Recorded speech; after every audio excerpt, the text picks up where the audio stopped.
Yes. All right. Welcome everybody to 52 Living Ideas. I'm delighted to have Jason and Amon back doing Tao Te Ching, and we're going to do it in a different way. So now it's going to be Amon and Jason explaining what we're doing this time around. Go ahead, folks. Thank you, Shikant. Welcome back. It is so good to see everybody. I'm excited. We are doing the De Jing. So brief explanation here.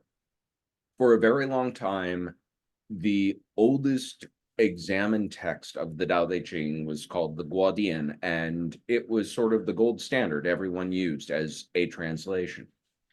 In 1973, a tomb was discovered and opened in China with an even older text of bamboo slats or slips that contained the Dao De Ching in a different order. The first half of the book was now the second half of the book, and the second half from 38 to 81 were the first chapters of the book. The two different sections that now people begin examining it with this division in mind seem to center around very different themes, which is why the Dao De Ching, many people will say that first section of 37 chapters is about the Tao. I forbid anyone asking a definition. We went over that before we started. The second half, 38 through 81, focus on the, which is a different concept. By examining this text in this way, the emphasis is placed differently, the punctuation, the connotation, all of it is a little different. And that is one of the reasons why we decided to re-examine the Dao De Jing as the De Dao Jing. And I'll let Jason explain why we are translating it again at the same time. Thank you, Aman. And then I have a different reason to start from chapter 38 as a De Dao Jing instead of Dao De Jing. Just like Aman said, we are going to forbid everyone to ask the definition of Dao. So I don't want to start with the Dao can be said is a real Dao, it's not a real Dao. And then we go wild for 2 hours asking the question, what's the meaning of Dao? So here will be easier. And then second thing, when I start to work on 38 way through, I find out is right. It gives you a different feeling for the whole book. So I hope, again, this book you can read chapter by chapter independently. That's no problem. But when I go through and have some connection, I do have a different feeling. So I hope we can, everyone can have this kind of feeling. So back to the topic, why we are doing the new translation this time? Because we start to translate, I remember in 2021, June, I think, when Sri Lanka started this project. And I was part of that. And I see so many translations and I start to say, hey, I can also do the translation. But at the beginning, I just not so serious, but get on and more serious. Then Aman stuck worked with me together and we got very serious on this. And after we finish this one, we start to work on Confucius Analect, and we work on the Art of War by Sun Tzu. And through the different texts, and we do learn a lot, okay? And I don't know how Aman feel that, and at least I look at the old translation, I feel, I should do much better than this, okay? Because I would say the first part, at least it kind of learning process, okay? And right now we will claim we are more, at least, mature, okay? So we can do a better job, okay? I think it's a better job. So I think so that's all I have to say. And then we were back to our business. So I think that we kind of set the rule. We probably don't want to go over 4 chapters each week. And then we don't want go less than 3 or 2 chapters, okay, each week. So we probably take about 6 months to finish this project. Then we will go back to Confucius Analect, which we have another 5 books left. Okay, and that 5 book is a little bit different. And okay, so I think that's that. Xunkang, you have anything to say? Yes. So now about the format. We're going to use the same format that worked really well for us for the first time in Dao De Jing. So we're going to always be talking about one verse at a time. So we'll take one chapter. We'll start with 38. First, everybody who wants gets to read their favorite translation. So please, I encourage you to pull up your favorite translation and read it out aloud. As many, everybody's, welcome to read the translation. You don't have to have translated it yourself. You can read any translation that you like. So after everybody, and no comments, just reading of the translations. After all the readings of the translation, then Jason and Amon will present their translation in detail. And then they will have some comments on it, and then we'll open it up for discussion. We will do that for about 40 minutes or so, something like that, between 30 to 40 minutes. And then we'll go to the next one that is going to be 39. So anybody who would like to read, does that make sense? Jason, we are on the same. Okay, very good. All right, folks. So 38, if you would like to read it, go ahead and type an exclamation mark in the chat, or you can raise your hand in Zoom. Give me just a second here. Hold on. Okay, we're going to start. You can just state which translation you're reading. Don't give any more, no commentary, and just read the translation. So it's going to be, let's see, it's going to be James, Peter, Joe, Brian, and Kwan. James, go ahead. James, you need to unmute, please. Thank you. Translated by Jiafu Feng and Jane English. And I lost it. 38. A truly good man is not aware of his goodness and is therefore good. A foolish man tries to be good and is therefore not good. A truly good man does nothing, yet leaves nothing undone. A foolish man is always doing, yet much remains to be done. When a truly kind man does something, he leaves nothing undone. When a just man does something, he leaves a great deal to be done. When a disciplinarian does something and no one responds, he rolls up his sleeves in an attempt to enforce order. Therefore, when Tao is lost, there is goodness. When goodness is lost, there is kindness. When kindness is lost, there is justice.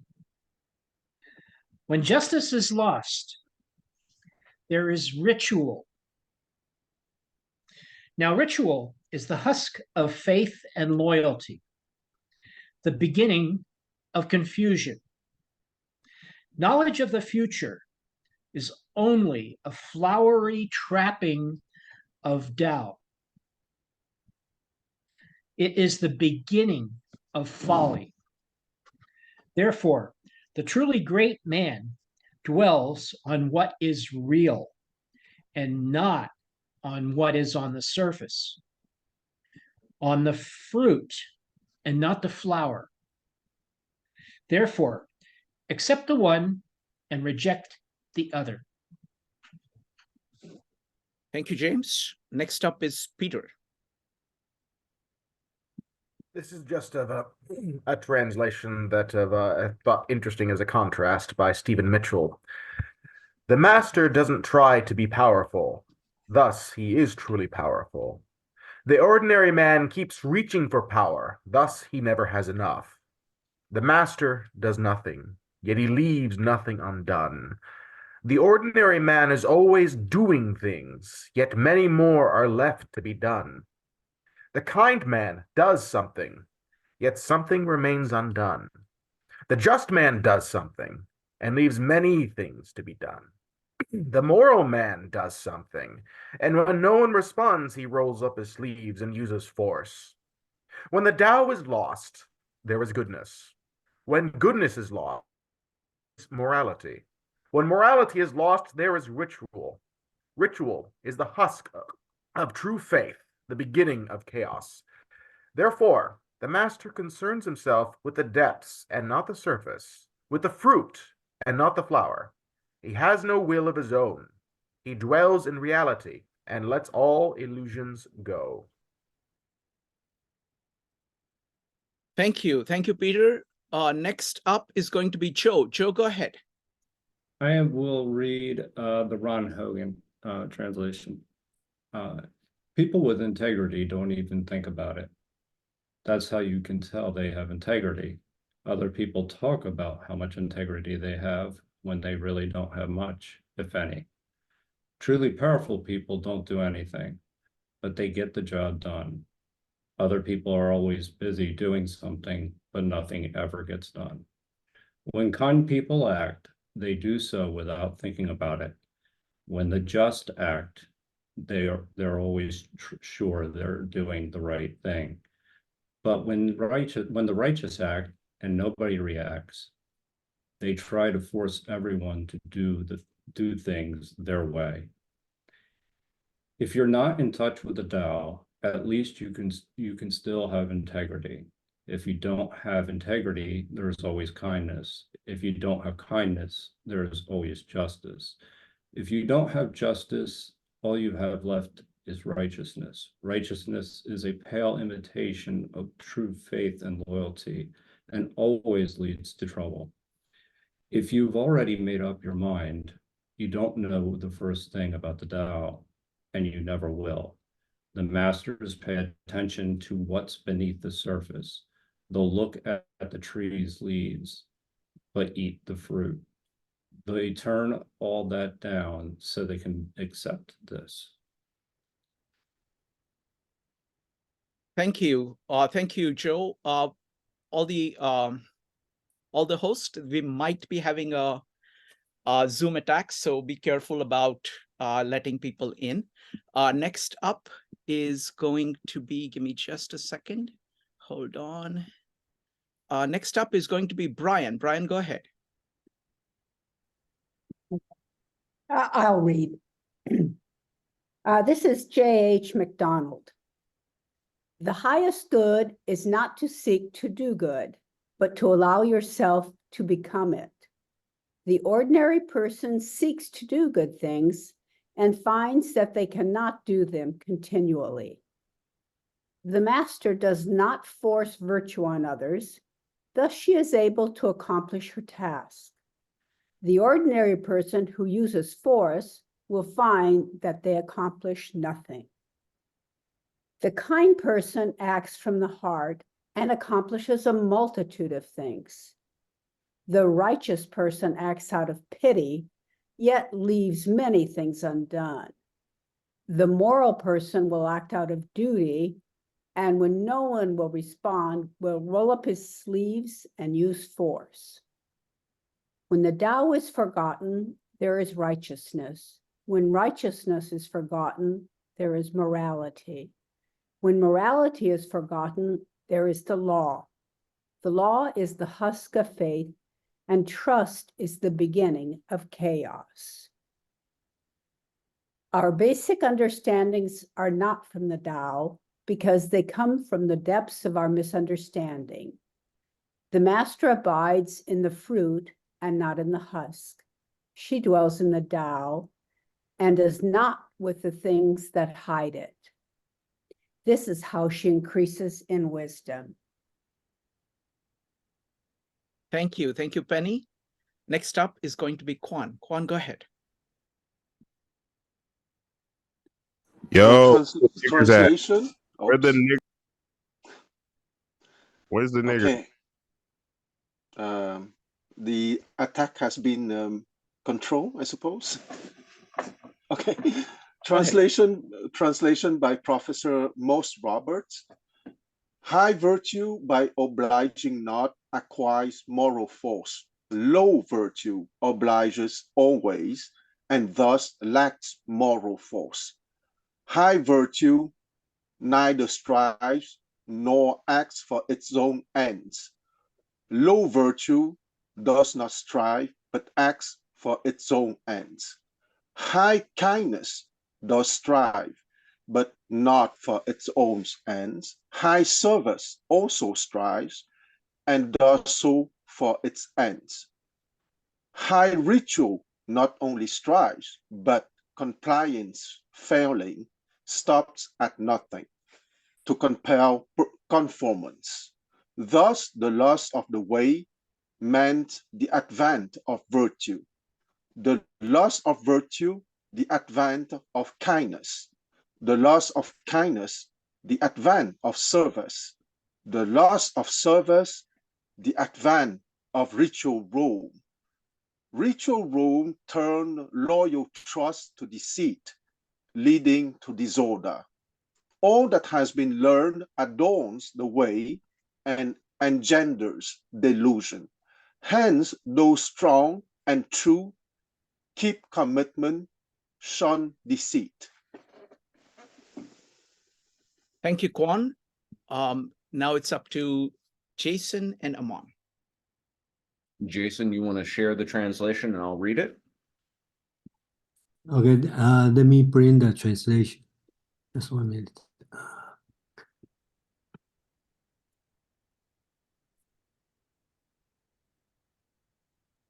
And folks, after Jason and Amon are done, would love to hear your comments on this particular verse. You see Okay. it? Yes. Okay. Except now I gotta escape so that I can actually get back to it. Too many windows open. There we go. Chapter 38. Retaining the profundity. The man of superior De is not conscious of his De. He has De. The man of inferior De is intent on not losing his De. He is without De. The man of superior De performs Wu Wei without intention. The man of inferior De performs action with intention. The man of superior Ren performs action without intention. The man of superior Yi performs action with intention. The man with superior Li performs actions and finds no responses, so he rolls up his sleeves and drags others. Therefore, lacking Dao, people start to act from De. Lacking De, people start to act from Ren. Lacking Ren, people start to act from Yi. Lacking Yi, people start to act from Li. Those who perform Li indeed lack devotion and trustworthiness. They are the principles of disturbance. They indeed perform a flowery Tao. They are the beginning of folly. Therefore, a great man always retains what is profound and does not dwell on what is meager. He retains the fruits and does not dwell on the flowers.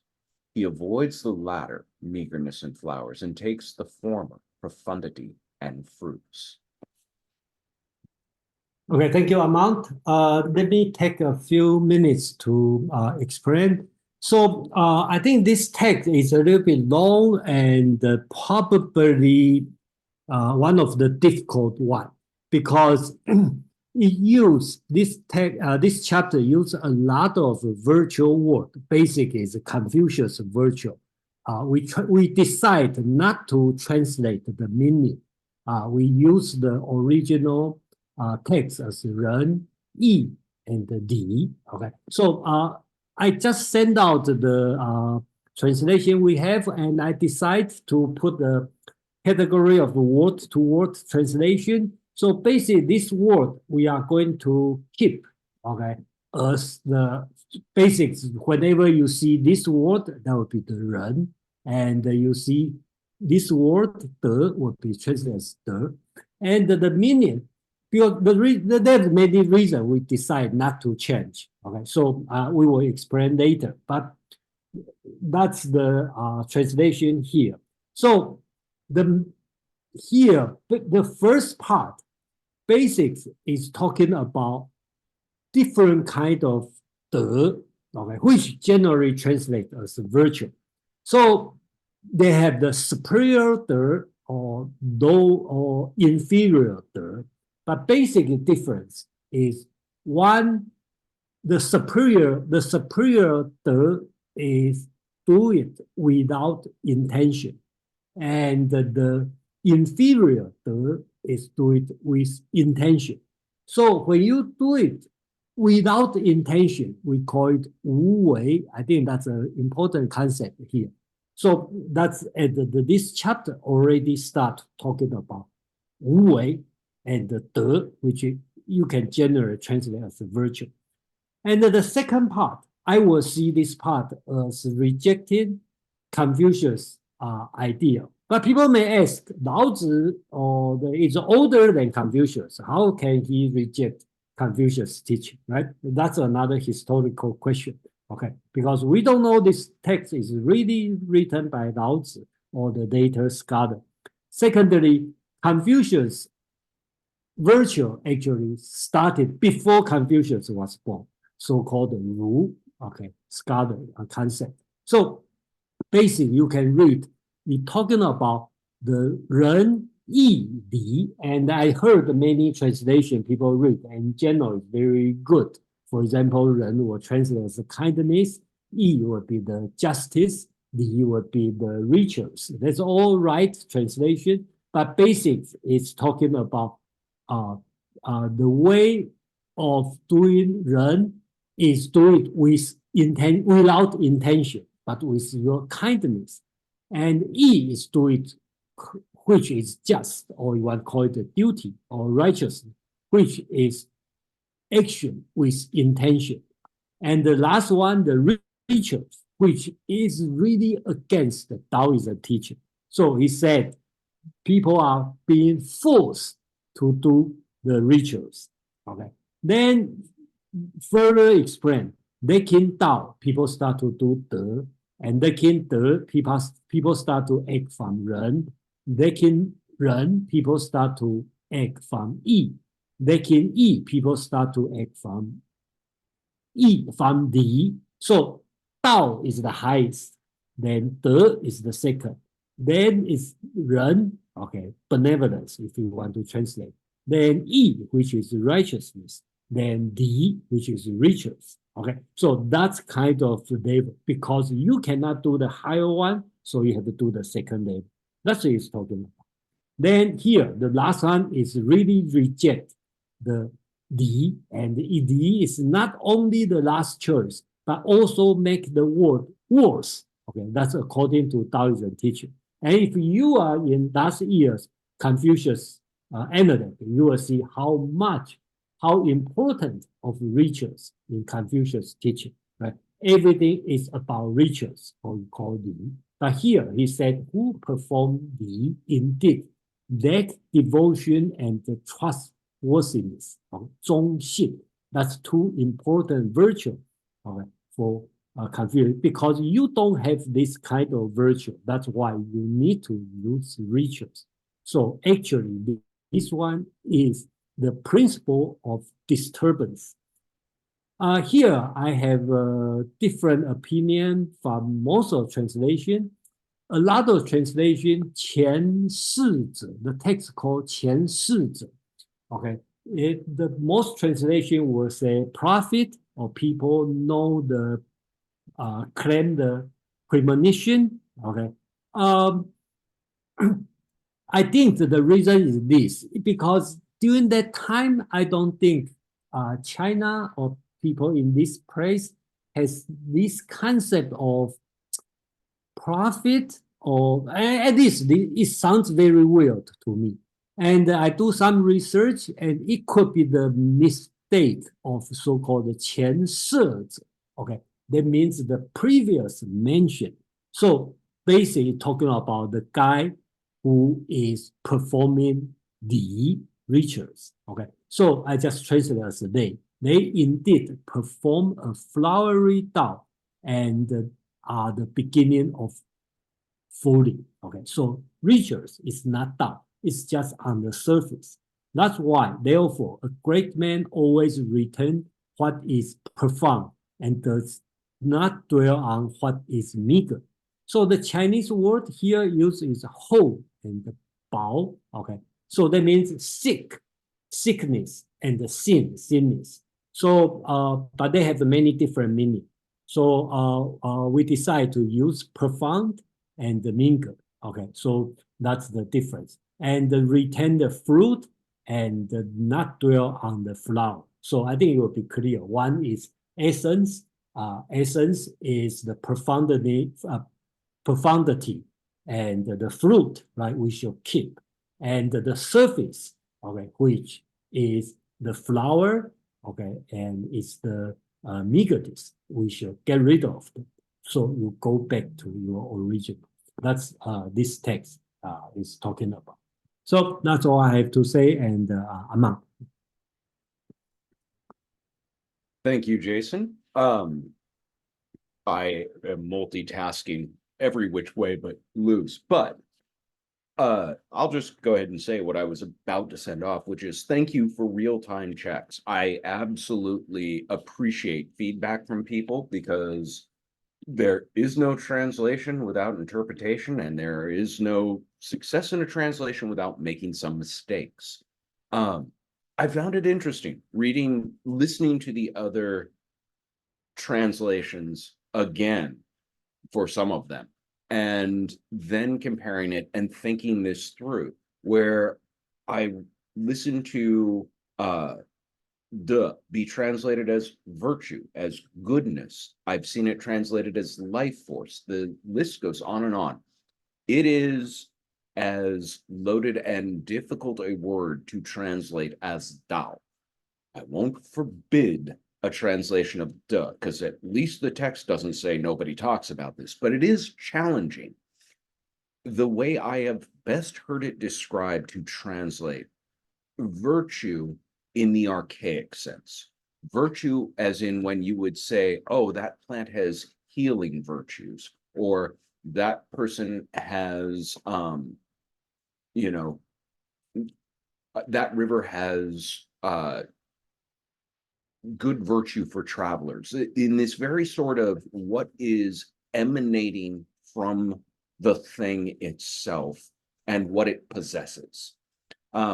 Those are the ways that De is, I best understand De, and why I can see those translations and say, oh yeah, those all make sense.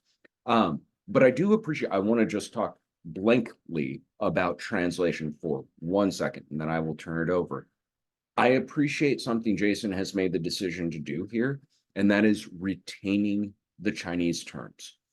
Anytime you make that decision in translating, there is something that is being communicated, and that is these terms are too important to be reduced down to or misunderstood in the target language, and therefore will give you some indications, but seeing them for themselves and understanding them on their own terms develops when you start reading them through the text. And like Jason pointed out, when you see that, and if you had been taking part in the Analects, you can see the very direct assault towards Confucianism, towards the ideas of Ren and Yi and Li, some of the absolute quintessential pillars of the Confucian philosophy. But what is the message that Laozi or the author is really getting at here?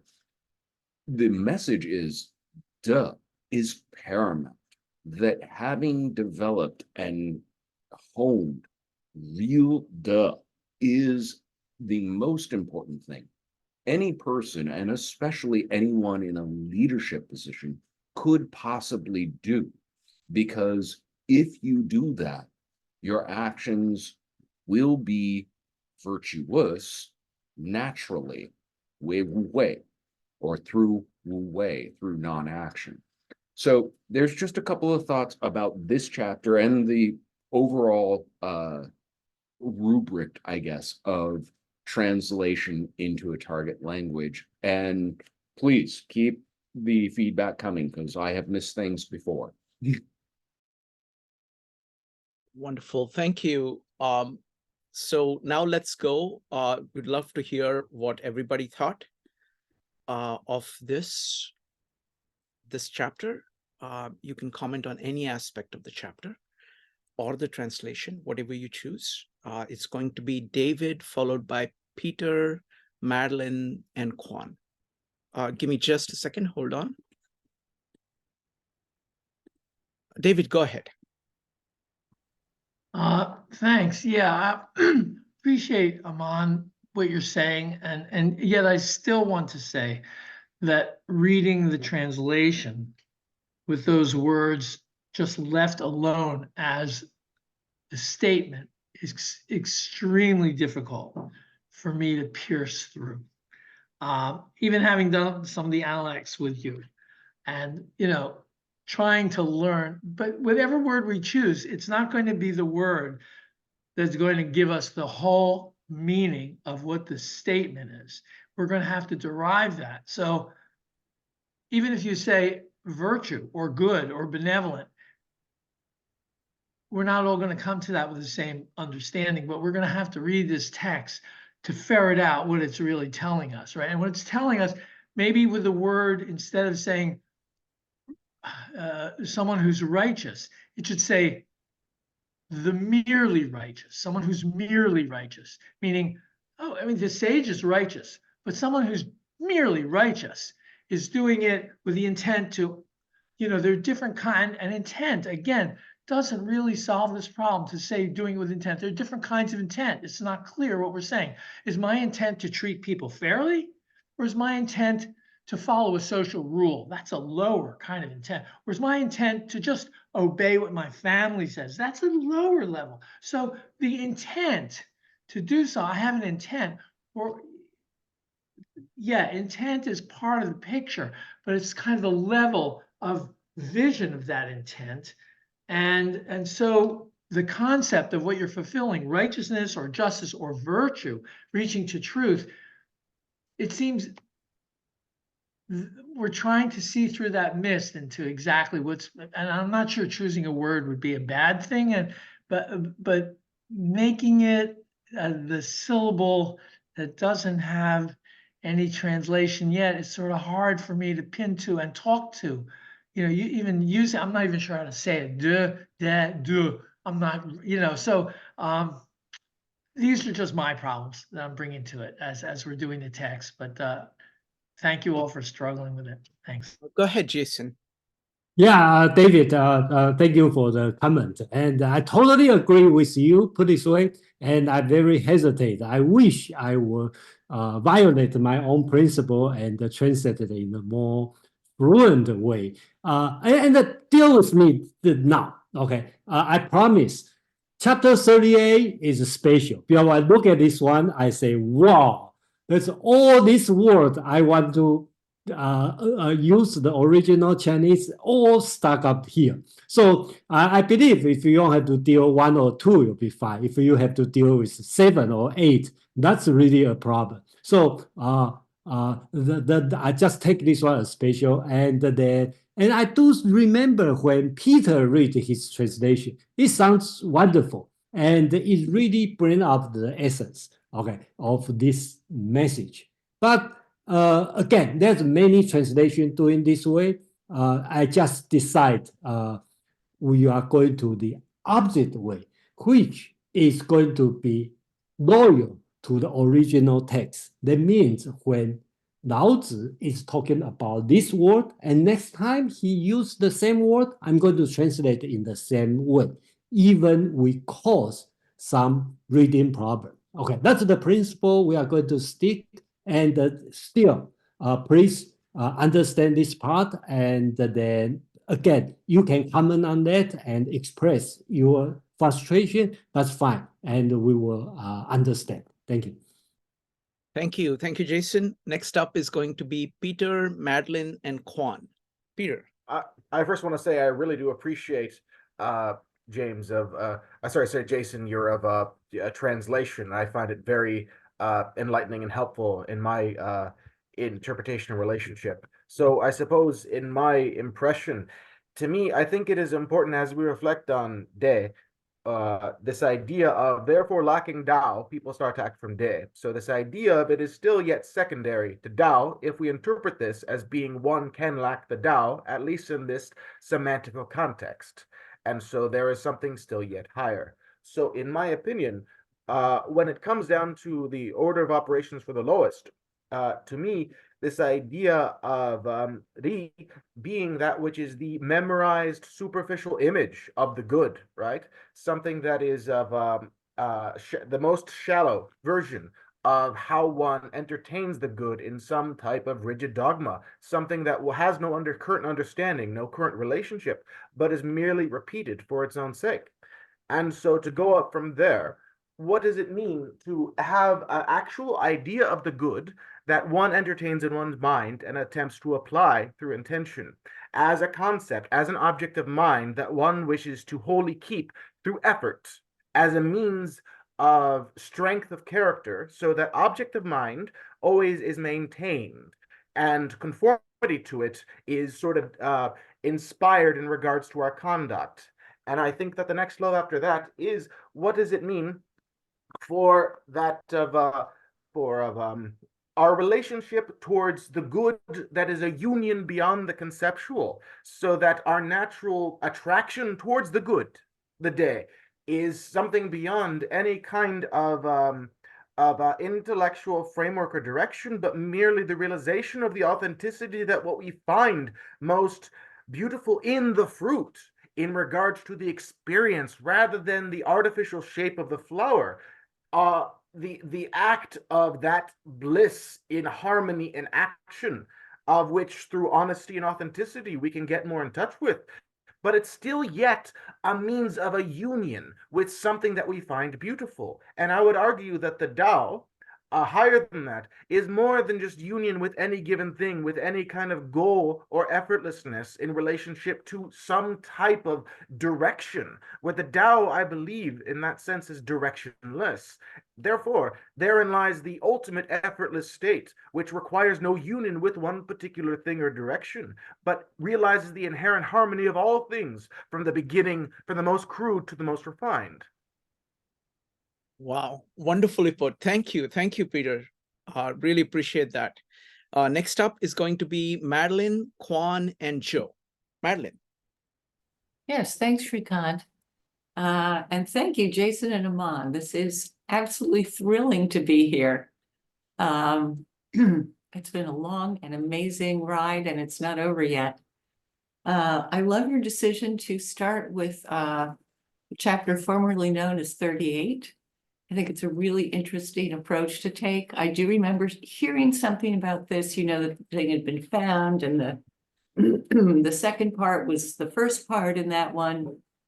And Jason, I found it actually easier, excuse me, for you to be using the words in Chinese. I was so confused at the beginning of the whole series. Virtue, did that mean being good all the time? Well, no, De doesn't necessarily mean that. And so once I was able to understand that, then when I see De, I have, you know, some better idea. I would say that, you know, the word for word translation, the whole thing, it's just fantastic. I was thinking about De in terms of this verse. I would propose a tentative definition that it might be called something like alignment with the fruit, but it might be called something more like alignment with what is inside the fruit.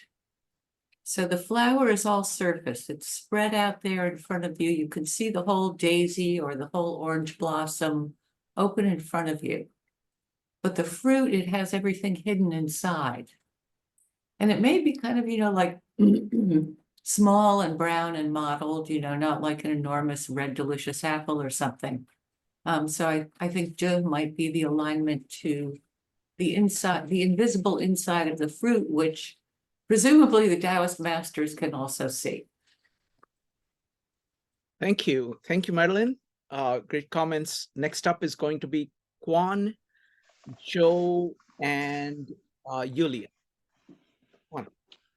Well, first, I want to say that I'm absolutely delighted that we begin by chapter 38, because I think it's an absolute synthesis of the Tao Te Ching.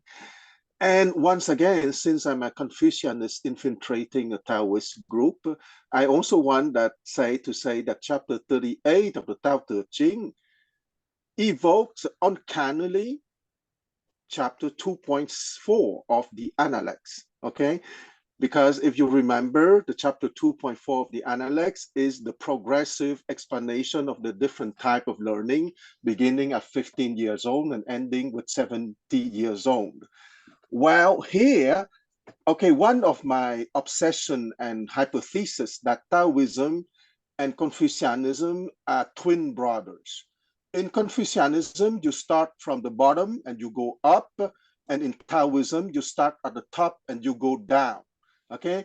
And the 2.4 is exactly bottom up, okay, 15, 30, 40, 50, 60, 70. I remind at 70, I do what I want without infringing the universal law.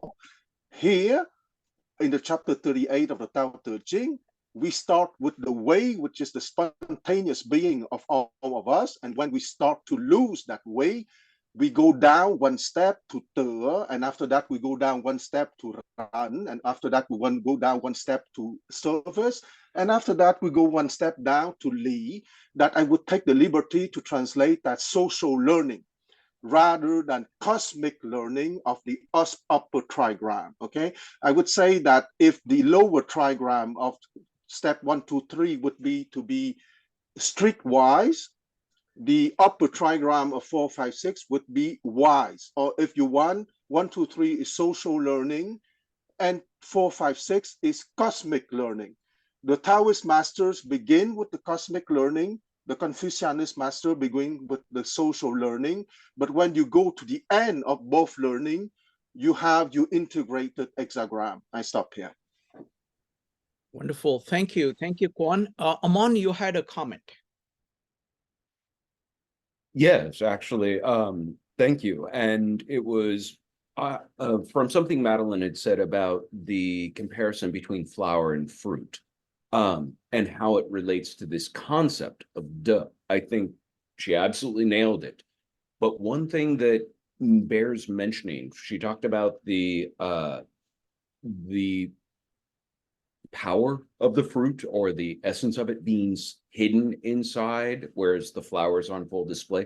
The other thing to point out, the fruit contains seed, which is going to create more, whereas a flower is going to wilt and die. It is the final culmination.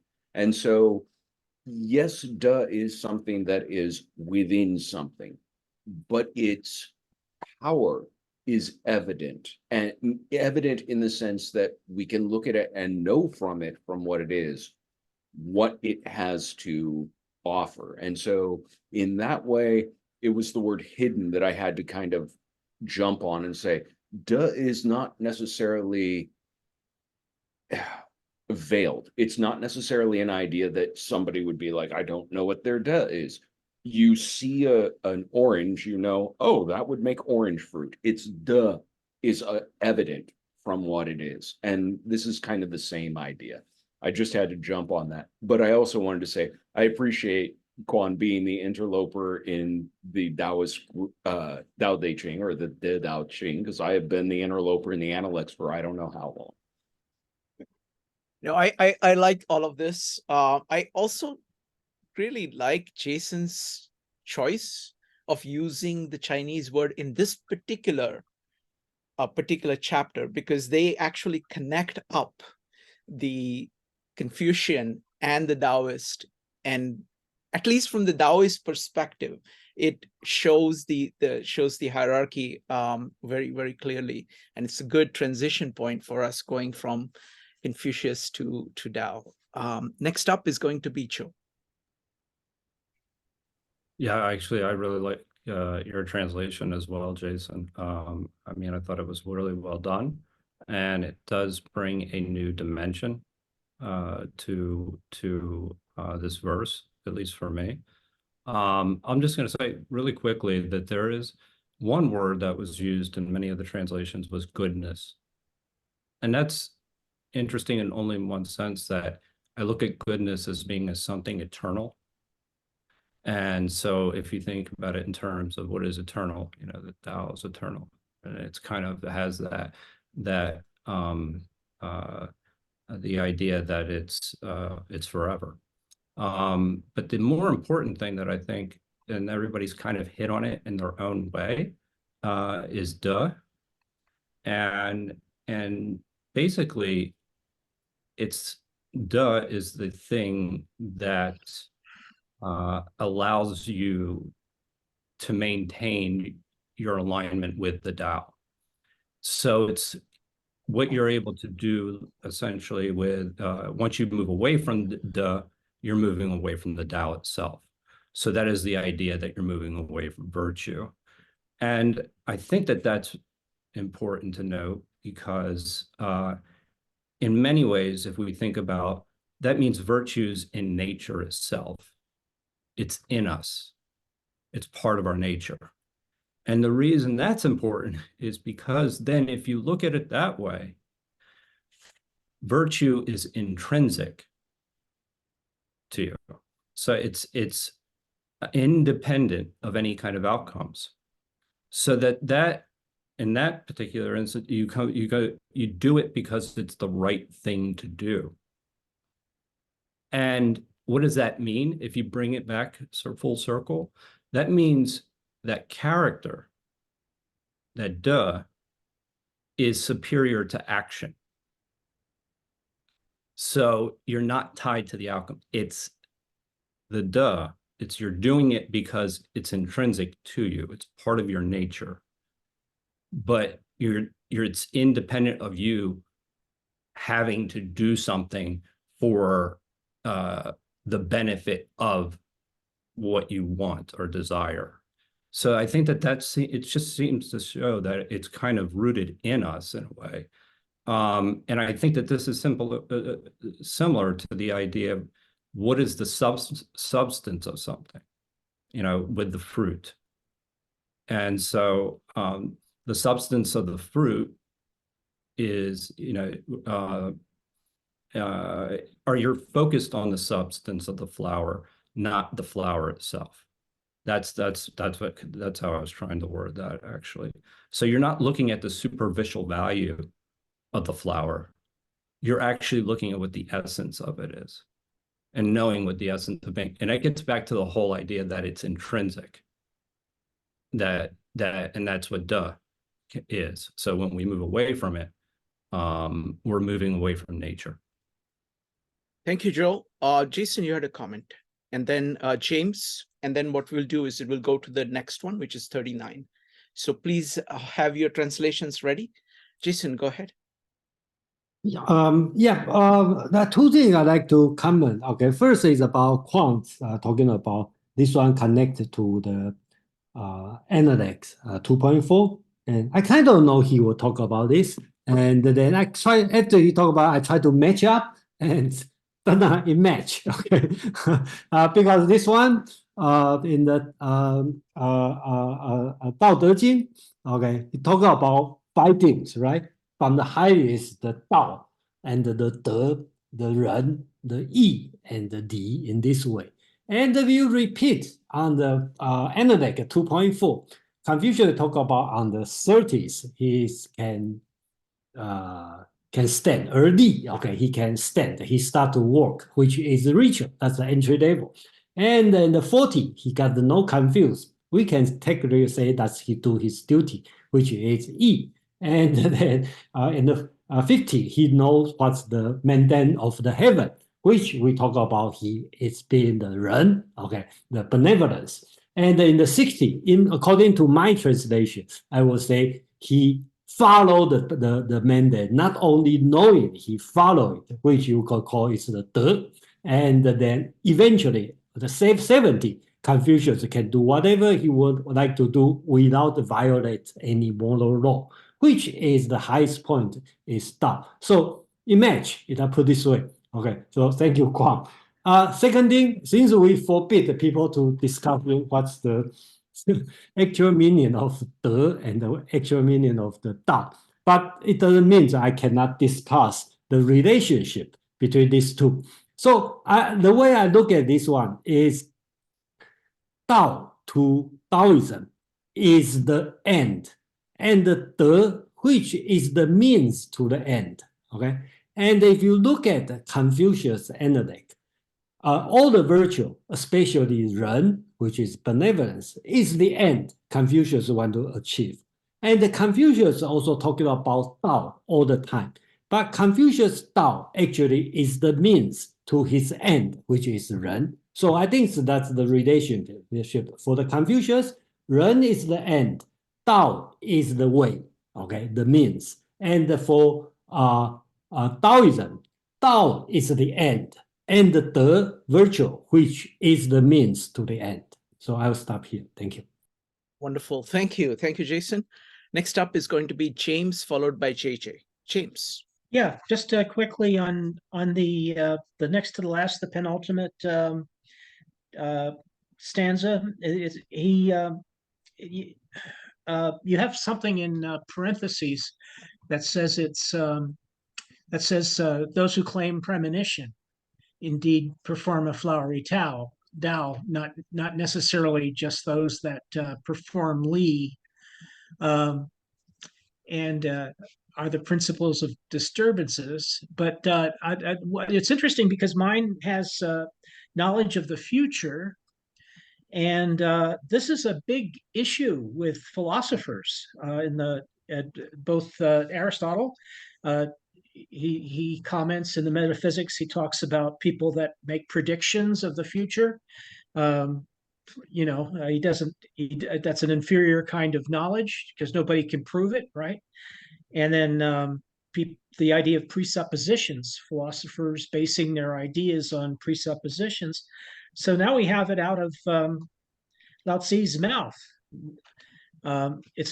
It's only the flowery trapping of the Tao, a presupposition, a premonition, or a what's the other word for it? Assumption. It's the flowery trappings of Tao. There's also the comment about with ritual, there's the beginning of confusion. So I was just wondering, anybody have a comment on that? Either if I could, Yeah. really quick. Yeah. I just wanted to point out, James, when you see something that's retained there that Jason has retained in a different color of text, he's retained my suggestion. And so I absolutely appreciate that he's kept it there. But that's also why I didn't read it over when I did the rendition, just so you guys know what you see going forward. No, thank you. Yeah, that was great.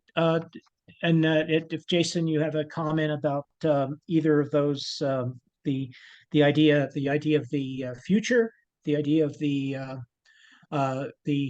idea of prospecting the future, premonitions, presuppositions, the kind of like, it's kind of a fatal flaw in philosophy. And but it's interesting to hear another philosopher comment on it, because definitely Aristotle did comment on that. Yeah, okay, so that's the problem. That's why I keep the parentheses over there.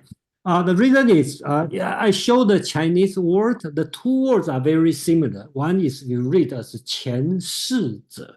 They will have to translate as a prophet, knowing the future. That's the most text doing this way.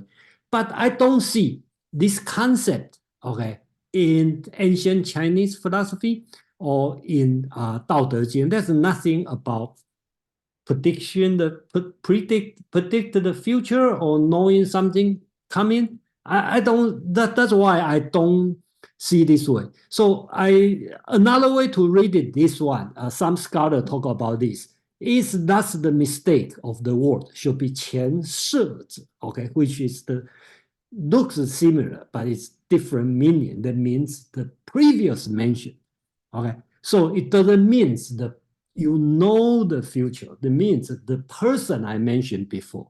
And this kind of grammar has been constantly used in Laozi, in the Dao De Jing.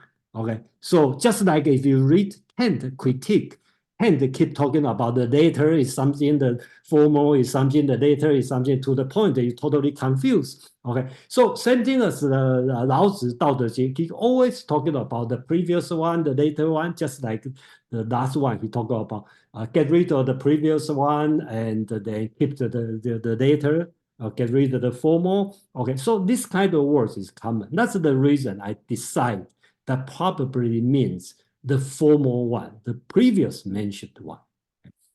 Wonderful. Thank you. Thank you, Jason. Last comment by JJ. What we're going to do is that we're going to keep the discussion of each verse, each chapter to maximum 60 minutes. So that way, at least we can get 2 done, because number 39 is also equally rich. Next up is JJ. Go ahead. Hi, everyone.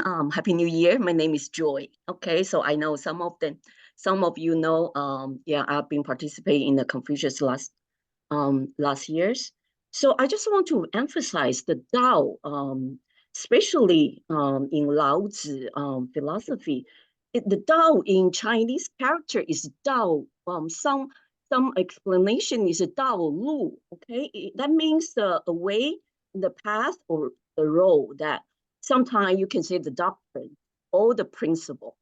So I think here probably it will just saying the Tao is the highest ranking. That is the natural way of the universe that our character, sometimes our intuition can discern to realize the potential for the individual's wisdom, and also the virtual, and a lot of things like how you're going to perform the ritual, from superficial like appearance, or you're from the bottom of your heart.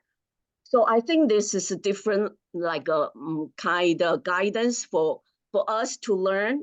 There's a path, or there's a special doctrine, and also the principle. Laozi trying to show us the different level that you can doing something like a virtual, the goodness, the good deeds that, from your tuition or your natural way, and in harmony with the nature, a lot of things, even though it's sometimes not easy, but your character already built in, within yourself. So that will become the effortless, that you don't really trying very, very hard, maybe to pretend, maybe to manipulate, maybe to get impression from the others, not at all. So I think this is a Tao is, I would just like to express that is a very good way for us to know, that is a special guidance, is path for us to learn, the way to achieve the highest level as Laozi trying to portray, it's natural. Maybe you already build it inside of you, the nature being is there. Or we can think about the universal way that is sometimes is already there. Tao is something that is very higher, maybe beyond what we imagine or what we can achieve. It's already there. It's like the nature, the galaxy, the weather, the supreme creator is already there. Something is far beyond. Maybe we want to try so hard to achieve. Not at all. Some of the thing, you don't need to do anything. probably will be the best, resolution in resolving a lot of things. Maybe, I don't know. It depends on, each one of us to think about it. So that's what I think. Thank you, Joy. And I am glad that you talked about the Tao, because we're starting with 38. We are not starting with 1. So Jason, even if Jason did not want to talk about the Tao, I'm glad that you did. Thank you. All right. So we are now going to go to 39. Folks, if you'd like to read 39, go ahead and type an exclamation mark. Would love to hear from as many readings. Again, just state which translation you're reading and then read the translation, no comments.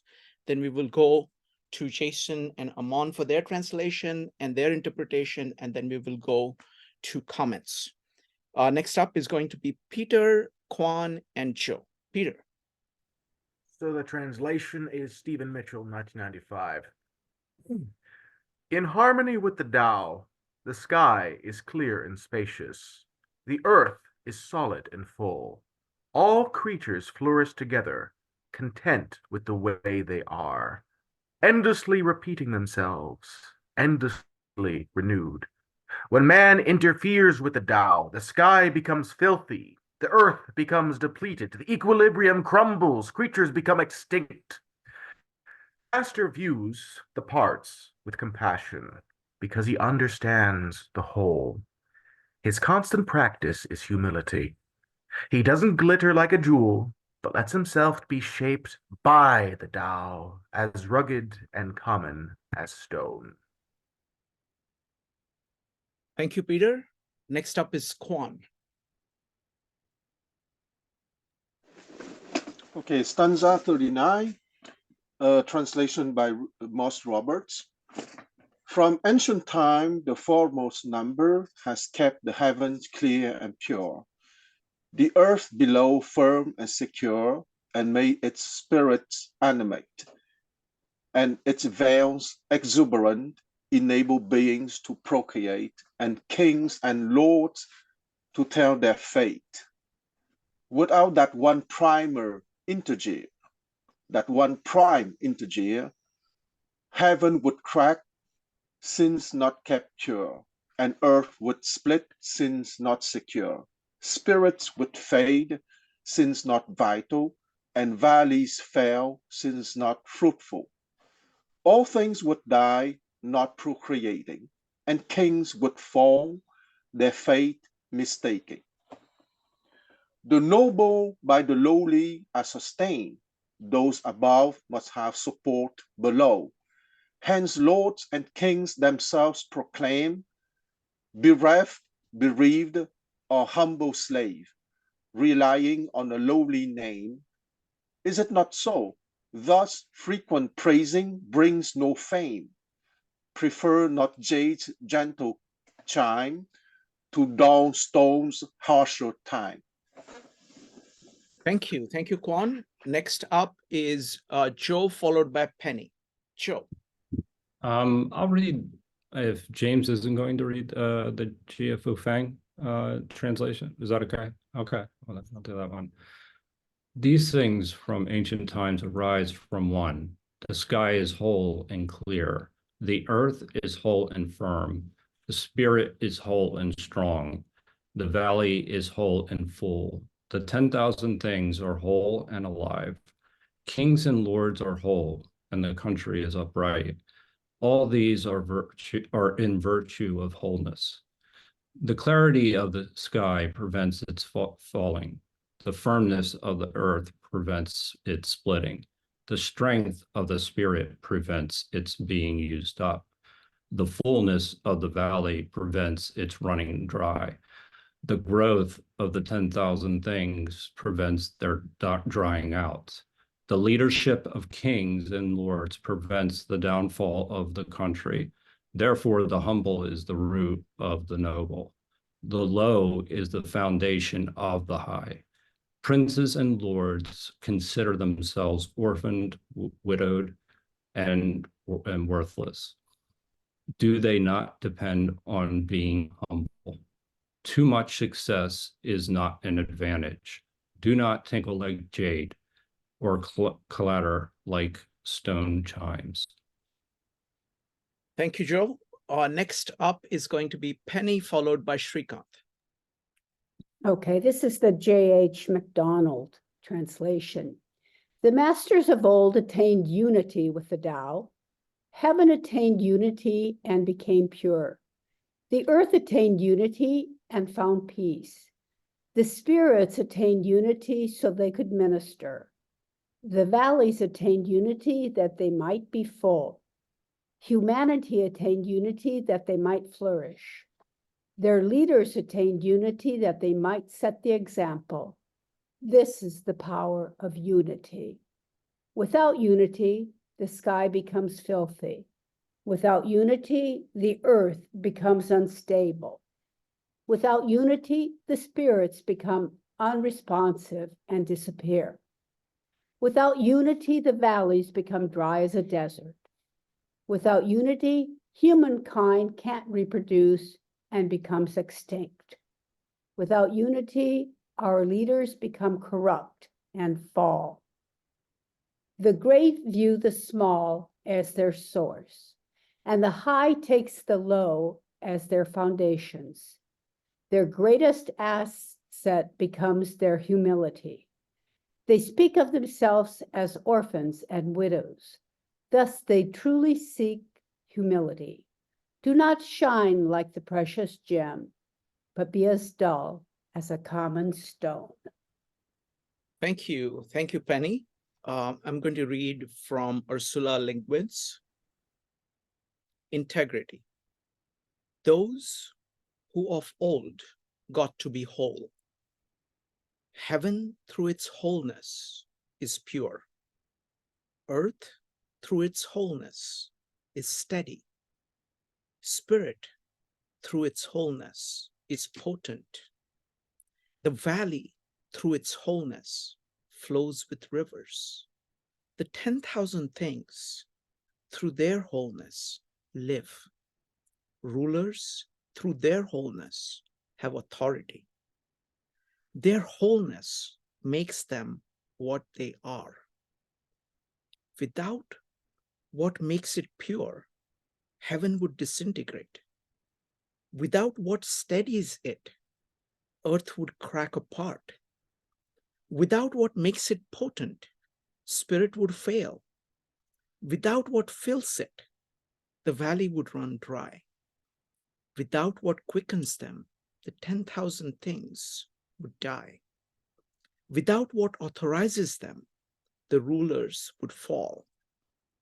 The root of the noble is in the common. The high stands on what is below.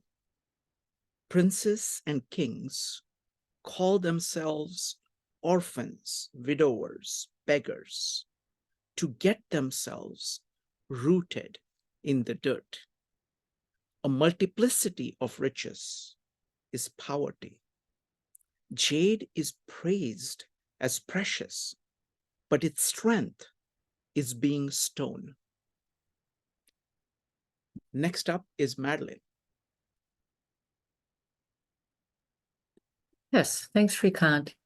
I read Red Pine's translation, which is different enough that I thought it might be worth reading. Let me just find it. Here we go. Of things that became one in the past, heaven became one and was clear. Earth became one and was still. Spirits became one and were active. Streams became one and were full. Kings became one and ruled the world. But by implication, heaven would crack if it were always clear. Earth would crumble if it were always still. Spirits would fail if they were always active. Streams would dry up if they were always full. Kings would fall if they were always high and noble. Thus the noble is based on the humble. The high is founded on the low. Thus do kings refer to themselves as orphaned, widowed, and destitute. But is this the basis of humility? counting a carriage as no carriage at all, not wanting to clink like jade, they clunk like rocks. Thank you, Marilyn.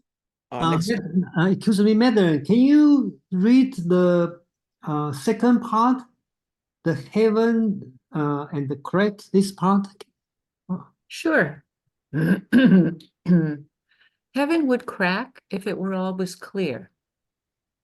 Earth would crumble. It were not clear, right? So No, heaven would crack if it were always clear.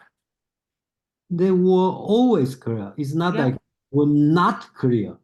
Right. So if it were always clear, in other words, it had no admixture, it would crack. It's always clear that it will crack. It's Yeah. not. It sounds like a opposite the meaning. Yeah, it does. Okay. Yes. Okay. We will discuss this one. Okay. Thank you. Next up is going to be Jason and Amon. I'll let you pull it up, Jason, and I'll read from my access point. Chapter 39, Attaining Oneness. In ancient times, those that attained oneness were the heavens, having attained oneness would be clear. The earth, having attained oneness, would be peaceful.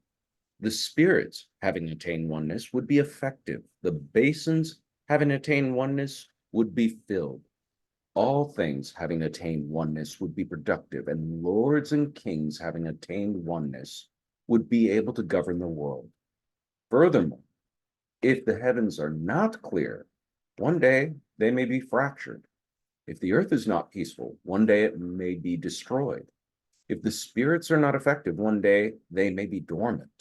If the basins are not filled, one day they may dry up. If all things are not productive, one day they will be extinct. If lords and kings are not governing, but merely noble and high, one day they may be overthrown. Thus, the noble is rooted in the lowly. The advanced are grounded upon the inferior. This is why lords and kings call themselves the lonely, the solitude, or the incapable. Isn't this a case of taking the lowly as the root? Isn't this so? Therefore, many honors are like no honors at all. Desire not to be glamorous like jade, but be solid like rock. Thank you, Amam. Okay. One of the reason I'm doing the translation in this way, at least the Chinese, I think that's the simplest Chinese you can see this word, right? E means one. Okay, I think that's you should be able to learn. If doesn't matter how, if you say Chinese is too complex, this word is simple. Okay, so every sentence have E, and then we should translate as one. Okay, so Chinese is monosyllable, so everything can die up very well.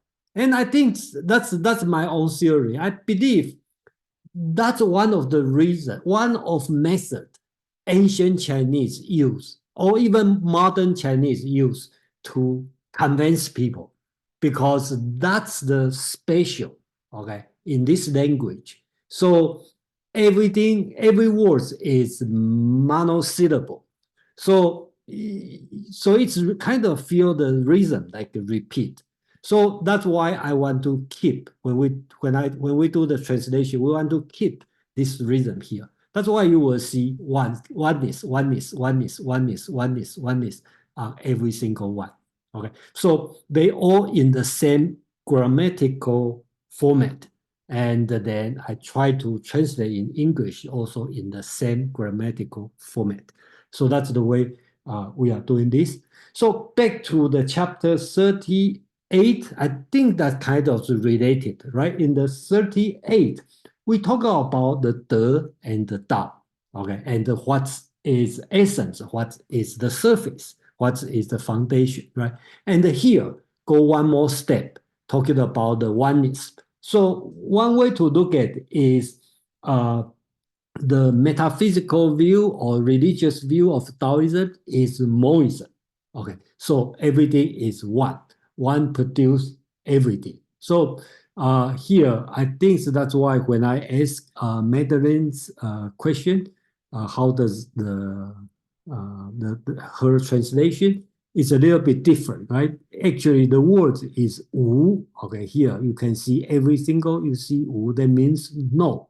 So that means the heavens, if not clear, are not clear. One day they may be fractured. If the earth is not peaceful, and one day it may be destroyed. So it's talking about the logic is here. Everything starts with one. In the ancient time, that means everything starts with one. That's why it's good. Okay, it's a clear, peaceful, effective, field, and productive. And then if it's not this, then you will fracture, destroyed, don't become dominant and dry up, extinct. That's the logic here. And finally talk about political theory, right? The Lord and the King. Okay, so here the translation would be a little bit different.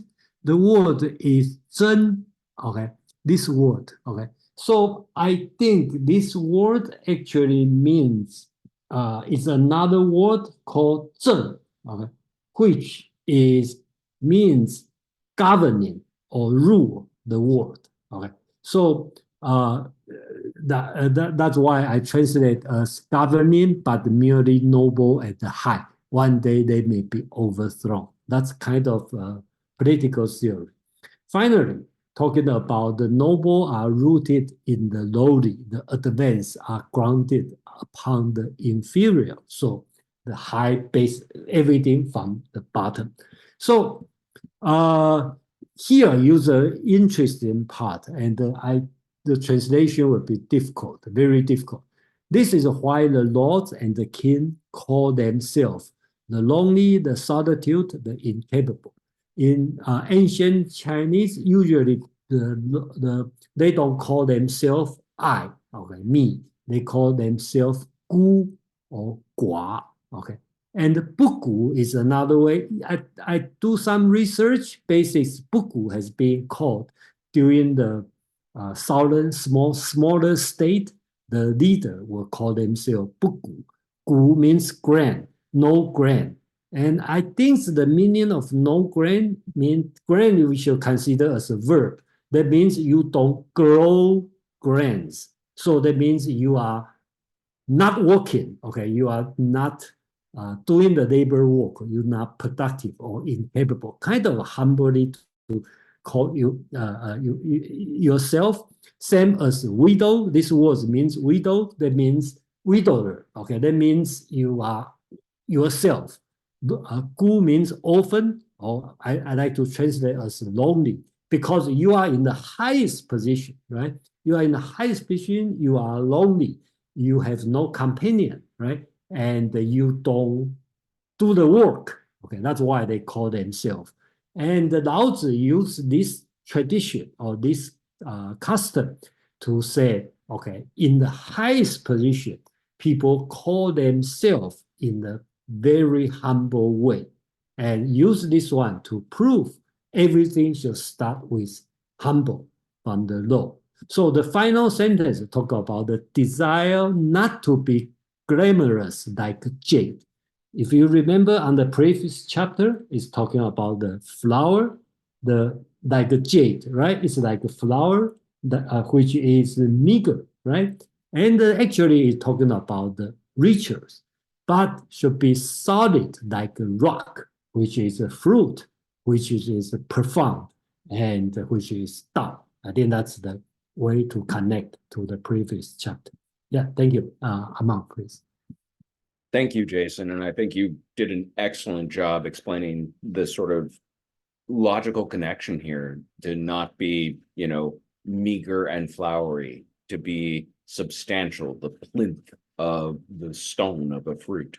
Yeah, there's a couple of very interesting rhetorical devices at work here.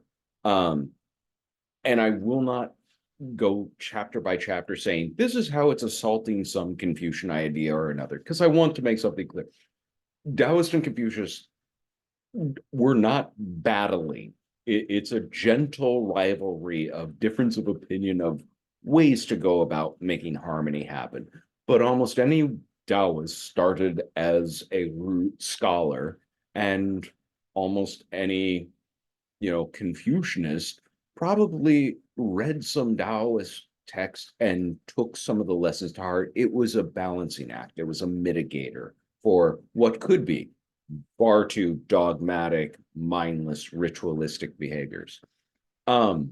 Just listening through it, the different translations, Jason points out that Yi, one, simplest Chinese character a person could possibly encounter. And it was respectively translated as wholeness or unity. There's a reason to actually use one. And I think it is a rhetorical device in contrast to Confucius' Ren, which has two as one of its predominant characters. The argument here is one is more necessary. One is more fundamental to the order of the universe. You put two as the grandest of all possible attainments, and you lose sight of that oneness, that singularity that the world exists with. It's an interesting rhetorical device if you delve deep into the weeds of sort of the Confucian versus the Taoist approach to the virtue or highest achievements. The other thing I would say, there is no such thing as translation without interpretation. I've mentioned that before. And I appreciate Jason's intent to keep this translation as faithful to the Chinese as possible, because when translating, you're dealing with a couple of different juxtaposed motives. One, to stay as true as you can to the original text, and two, to communicate as clearly as you can in the target language what the text is saying or is communicating. And those two things are sometimes almost mutually exclusive. So it is, an ongoing process. Just comparing our first translation attempt to our second, there are distinct differences. The last thing I will say about some of the other translations, because I studied this a long time, I'm familiar with them. I mentioned in the chat, Red Pine is an incredibly interesting man. When he actually reads Chinese, he'll chant or sing the Chinese, and it goes to that monosyllabic quality that Jason was talking about. Na na na na na na na na na na na na na. That makes things more memorizable. If you hear it in a tunish fashion, just like we A, B, C, D, E, we memorize better. So hearing the text in the original Chinese served a pedagogical function, not just, a literary function. And a word on the Stephen Mitchell and Ursula Guin, because both of them are often castigated as they didn't read classic Chinese, they shouldn't be doing translations. I love both their translations. Mitchell was the first one I ever read. Le Guin's is wonderful. Because I understand that translation comes with interpretation, it is valuable to hear these interpretations / translations, because it gives you another avenue to look at the text and maybe see an angle from it, a light from it, or a nuance of it that otherwise would be missed. So no literary criticisms here of that's not a faithful translation, but Jason is trying to make as faithful a translation as you can, moving from one language to another. And I admire the effort. Thank you, Amon. All right, so next up is going to be comments on number 39. It's going to be George. David, Peter, Evanique, Yulia, Joe, and Kwan. So George, go ahead. Okay, just give me a second. So it's Derek Lynn, and I got the wrong chapter, so just go back. Wow, this is long. Okay. Oh, no, you have comments on 39, right? Oh, no. Oh, okay. Oh. I thought you mean just read the translation. No. We're done with readings. Now we're just going for comments. Oh, okay. No, I'm okay for the moment. That's fine. Next up is going to be David. David, go ahead. Yeah, you might notice that in the chat, I'm trying to figure out. We're saying the oneness here in this translation. Is that another term for Tao or a different Chinese term? And Madeline's answering the horizontal line is literally the character one. And I'm saying, is that the same as being aligned with Tao? And then Joy said, oneness here is Tao, according to Laozi. So that may be from a different text.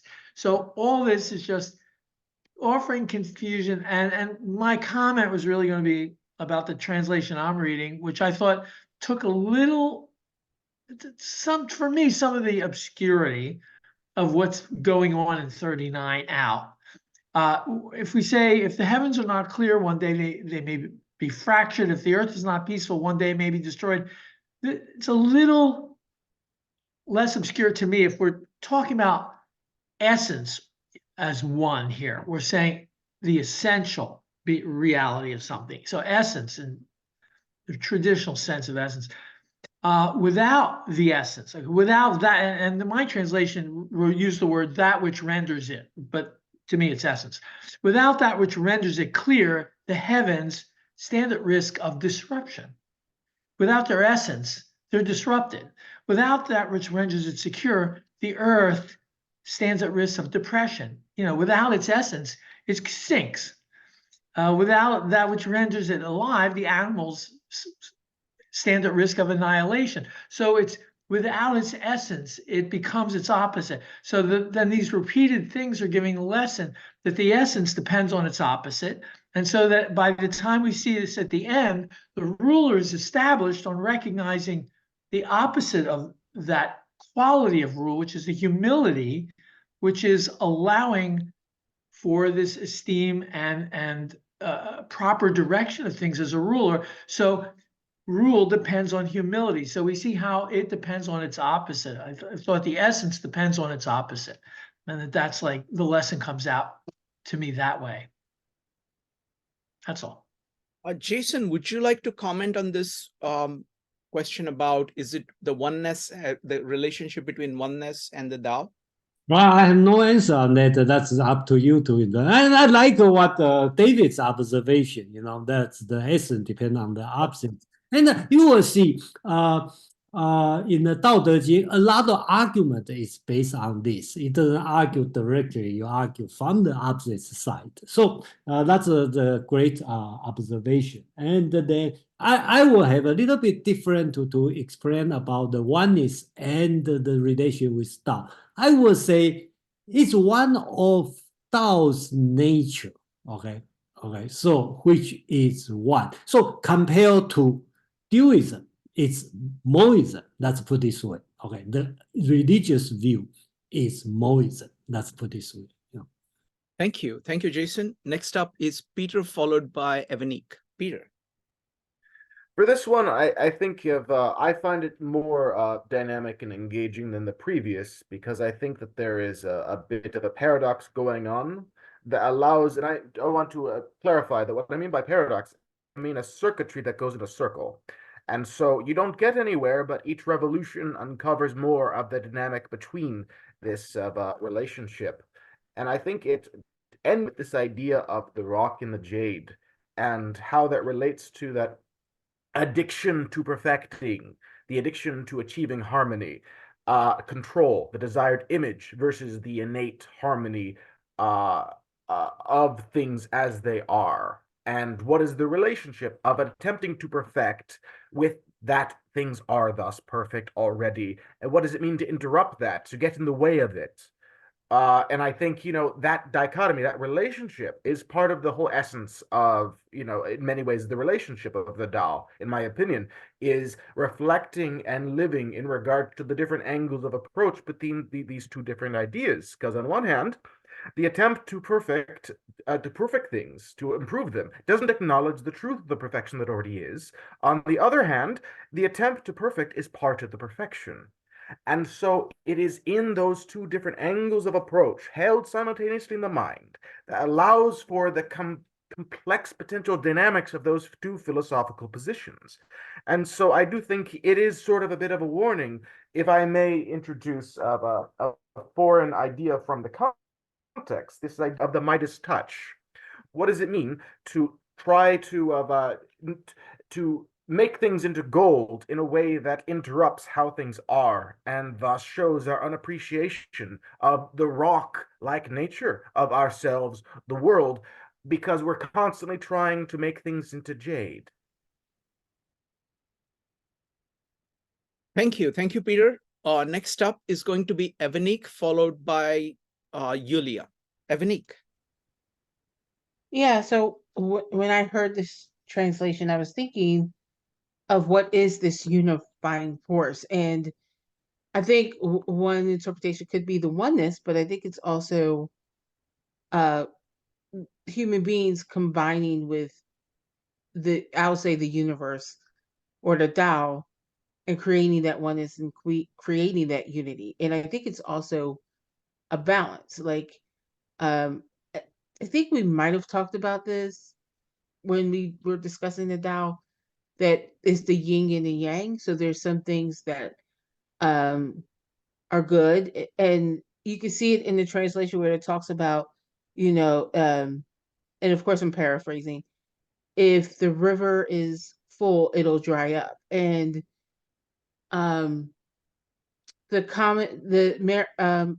Madeline's translation where she talks about heaven, I was like, I kind of got that, because it felt like balance. It felt like the yin and the yang. And we all know that the yin and the yang is, it's the Tao, right? It's the masculine, the feminine, all of those things combined in one. So when I hear all these translations, what I hear is balance. And when I think of oneness, I think, unifying. So like we all are part of like one universe, one body, if you think of it that way. So those were just some of the thoughts I had. Thank you. Thank you, Evanik. Next up is Yulia, followed by Joe. No, wait a minute. Jason had a comment, and then Yulia. Jason, go ahead. Yeah, thank you, Evanik. Yeah, I think some thing I'd like to answer your question, right? I don't know if it's a question or not. You talk about what's the unifying force, okay?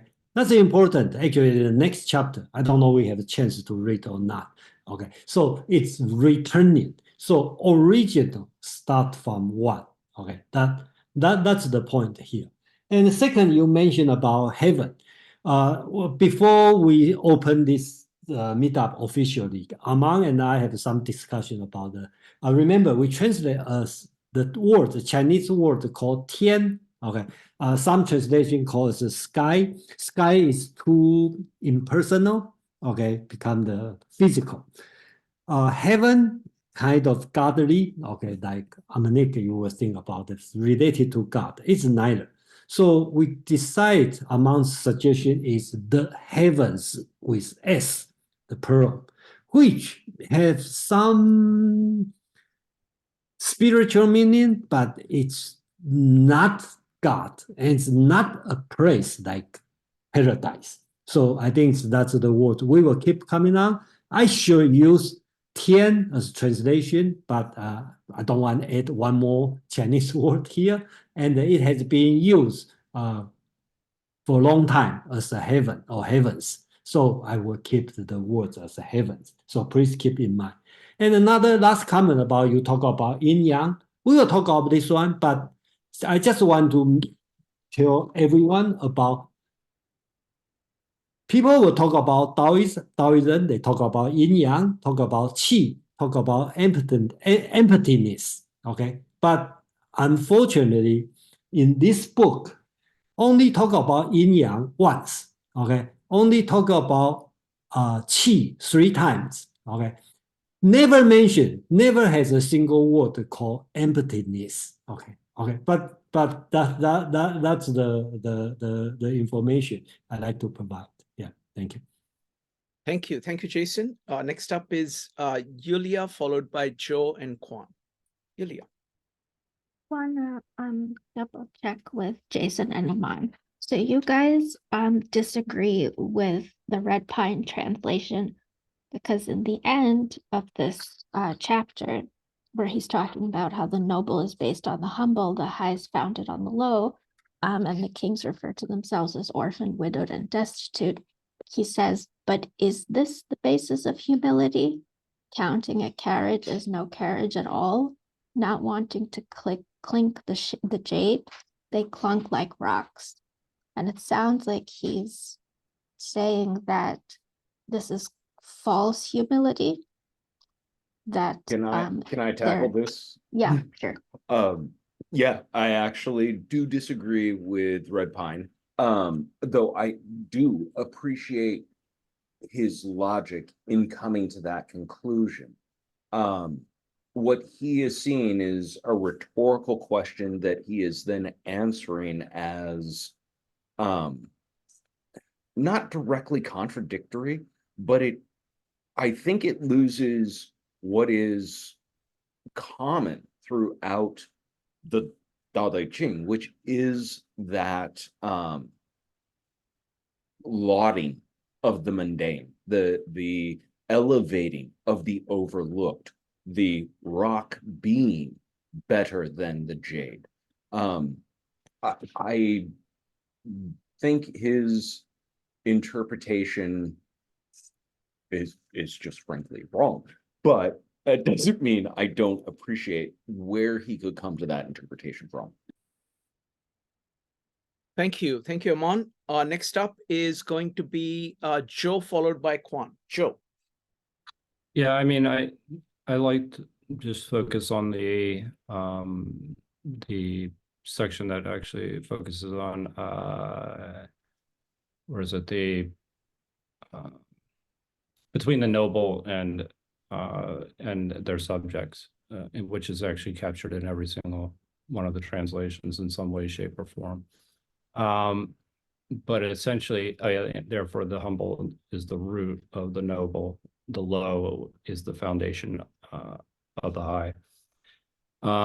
And this, I think, highlights the interconnectedness of everything. And I think this complements number 38 very nicely. One, we don't exist in isolation, but all those things that when they're lost, when kindness is lost, when justice is lost, when those things are lost, we become disconnected. And then we're fractured.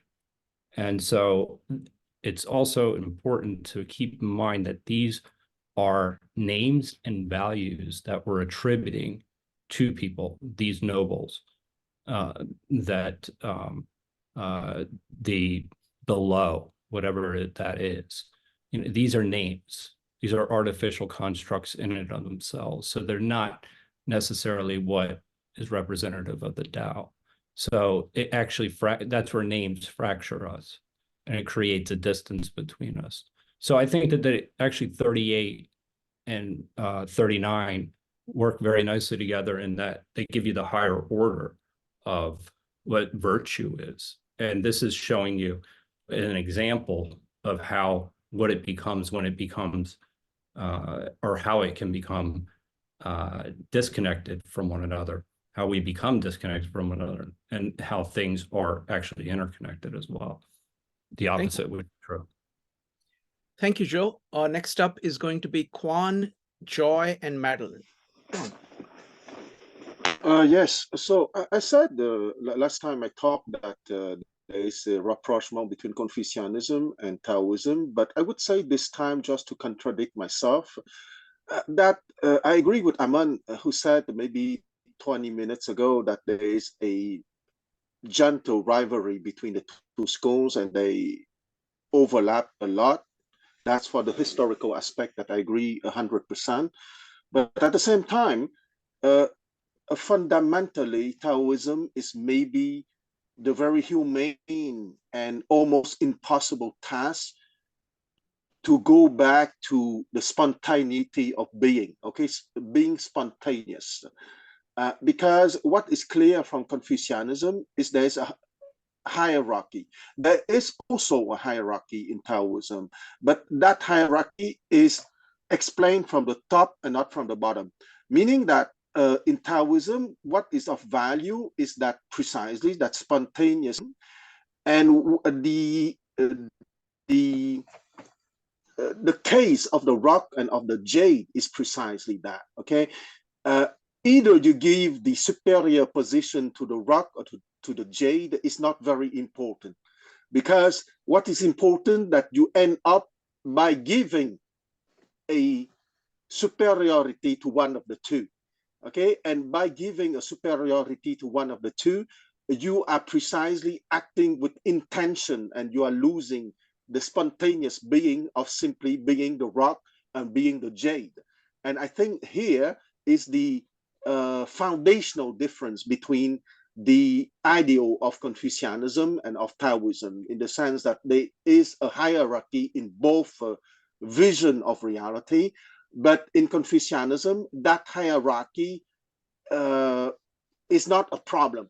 But in Taoism, that hierarchy is precisely what would destroy the beauty of spontaneous being. And I want also to say about what is one in chapter 39, okay? Because I don't want to talk about chapter 14, but in chapter 14, there is a very clear definition of what they mean by the one.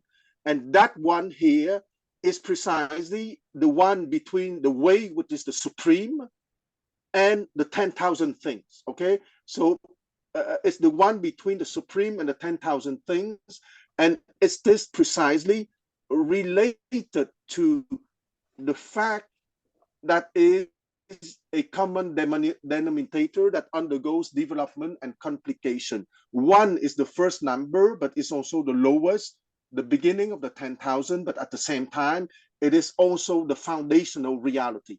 So maybe, and in Confucianism precisely, there is a concept in the one of the, for me, the major interpretation of the Spring and Autumn Annals, the Chunqiu, which offer the concept of the Tai Yi Tong. Okay, Tai Yi Tong means the great unity. And that great unity is precisely from the Confucianist perspective, meaning that the great unity of the lower trigram and the upper trigram, or if you prefer, the great unity between becoming and being. And for the Confucianists, the great unity between becoming and being is that you have to go through the epistemological development from the social learning to the cosmic learning. And when you're in the cosmic learning, you have politically to guide the other people who are in the lower trigram. If you will, if I speak in Western terminology, you have to go back to the cave, okay? If I use Plato to explain what I mean by lower trigram and upper trigram. And that one precisely is from the bottom going to the up, to the top, I'm sorry. But from the Taoist perspective, there is maybe a tragedy. I don't know if tragedy is the right word, but there's a kind of impossibility, okay, for most people to return precisely to that purity of original being, okay, where there is, as we read in chapter 38, where there is no intention. Because once again, for Confucianism, you have exactly the same hierarchy, bottom up. And for the Confucianists, that hierarchy is simply natural, and there's nothing wrong to have that hierarchy. But I think, okay, I'm not a Taoist, but I think for a true Taoist, that there is that hierarchy and that there's a loss of natural being is the supreme human tragedy. I stop here. Wonderful. Great observations as always, Kwan. Thank you. Next up is going to be Joy. And what we're going to do is that we're going to wrap up the main discussion of these chapters at around 10 o'clock. And then I'm going to lead a general discussion of Tao, because I want to, we're going back to the Tao after a while. So I want kind of, general thoughts of people about Tao itself and how it relates to all the kind of Western thought about, to our lives, things like that, a general discussion on Tao. Next up is going to be Joy, followed by Ian. Yes, I respect all different perspectives and opinion, but in my opinions, in this chapter 39, I still think the one is specifically like to emphasizing the Tao, because I think there's something that Laozi cannot describe the universal way to run the whole world, like a galaxy, like the sky, a lot of things, like heavily, like orderly way. So he was in specific word to describe that is a Tao. So the one I checked some of the summary and explanation. I think it's pretty good. This one I like to share with all of you. He say the one is surely the Tao, the way, by conforming to Tao so much that it became unity. The powers of the world were established. Without that unity, they would lose their roots. So from the first paragraph, one, he was emphasized the Tao, universal, especially the God's way or Creator's way. Then the second one, there's second paragraph, Wu, that means without it, there will be chaos. There will be something happening, probably is not so good things. So the Wu is specified in the second paragraph, Wu, Wu, Wu, Wu, So he was emphasized that one is so important, something that human being cannot describe it or cannot figure it out. There's a universal way, some of the mysteries of the universe that mankind cannot explain it. So that is probably summarized in one word, that is the Tao. So that's especially also the principle of the universe, or how people can see the whole world.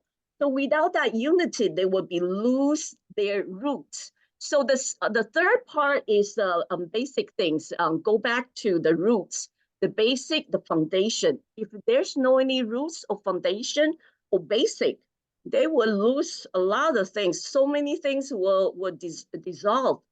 And there's no greater mystery to Laozi than it is to us that neither galaxy nor their stars and the planets would have appeared without gravity to put them together.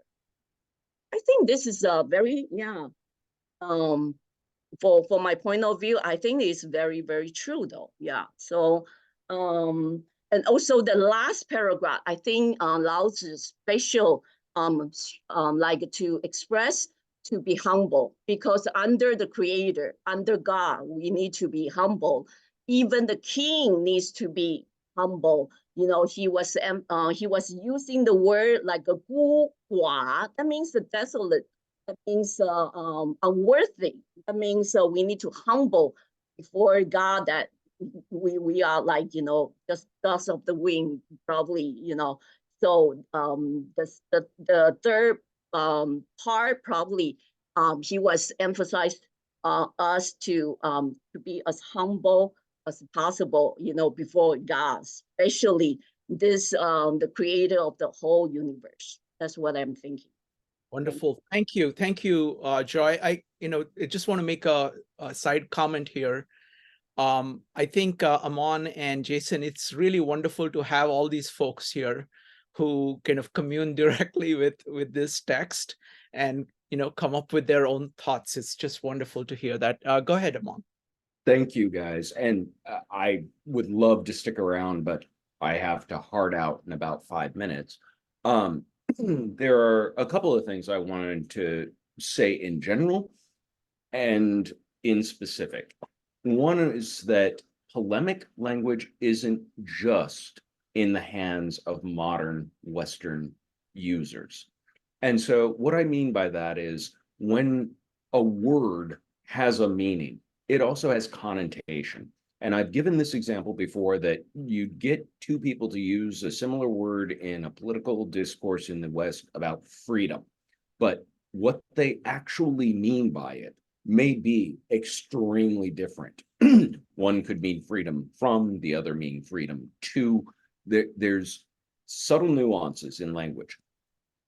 These same differences exist within Chinese. And so when Laozi is using the Tao, he is using it polemically different than when Confucius uses the Tao, though there is overlap, obviously.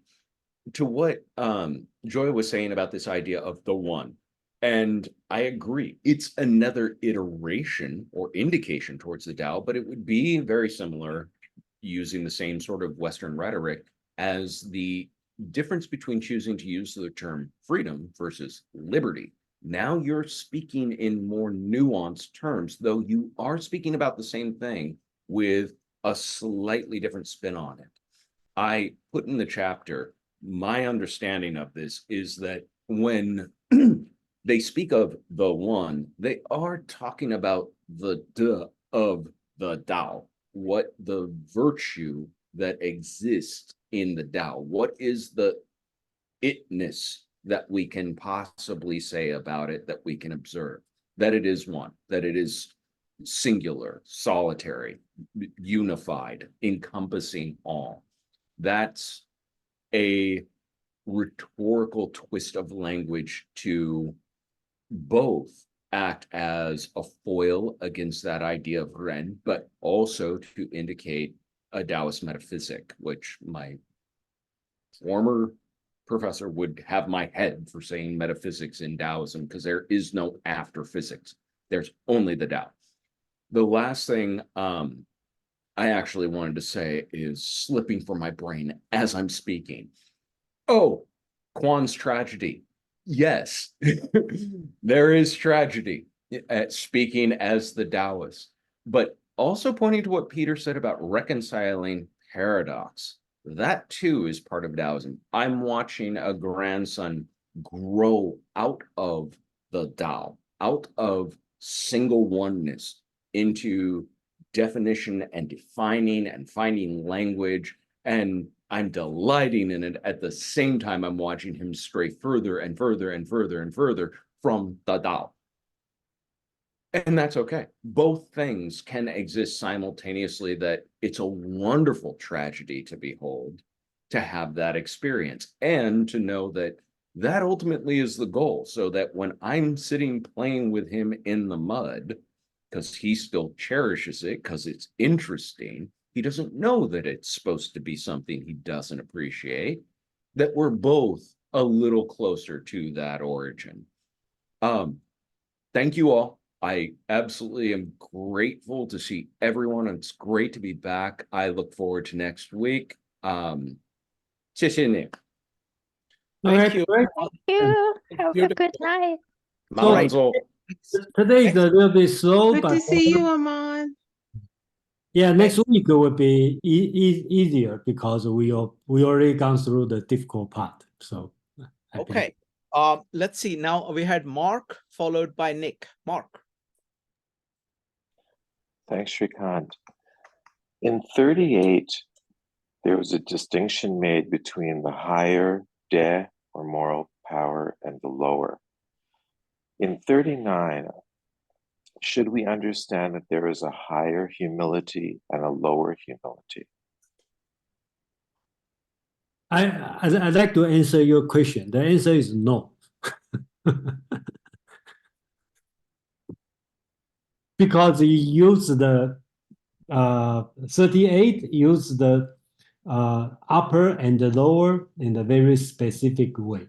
And then in the 39, he is talking about, okay, 38 talking about the higher level, superior or inferior, right? Different kind of person. I think in later chapters, 40 something, talking about the superior, average, and the inferior. Okay, that's the different kind of people or different level. And the 39 talking about is oneness, right? It grows from the low to the top. Okay, so it's not superior and inferior, which has no connection. Thank you, Jason.